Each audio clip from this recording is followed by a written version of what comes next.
रवा, मैदा आणि बेसन पीठ यांना कीड लागू नये म्हणून काही उपाय. दालचिनी. दालचिनीची पूड किंवा 2 इंच दालचिनी कागदात गुंडाळून डब्यामध्ये ठेवू शकता. यामुळे रवा, मैदा 1-2 महिने खराब होत नाही. नंतर आहे वेलची. एका कागदामध्ये 4 ते 5 वेलची टाकून कागदाची पूड करून डब्यात ठेवावी. यामुळे रव्यामध्ये किडे किंवा मुंग्या होत नाहीत. तमालपत्र किंवा मोठी वेलची.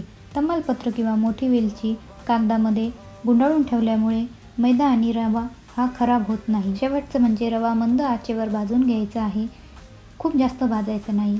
नंतर त्याला थंड करून स्वच्छ सुकलेल्या डब्यामध्ये ठेवायचं आहे. रव्यामध्ये तुम्ही तमालपत्राचे पान, दालचिनी किंवा मोठी वेलची असंही ठेवू शकता. त्यामुळे आळ्या होणार नाही. आणि जर रव्यामध्ये आधीच आळ्या किंवा कीड लागले असेल तर रवा चाळणीने चाळून उन्हामध्ये ठेवून मधामधात रवा हाताने पसरवा, म्हणजे कीड निघून जातील. आणि नंतर परत एकदा चाळून भाजून हवाबंद डब्यामध्ये रवा हा तुम्ही ठेवू शकता.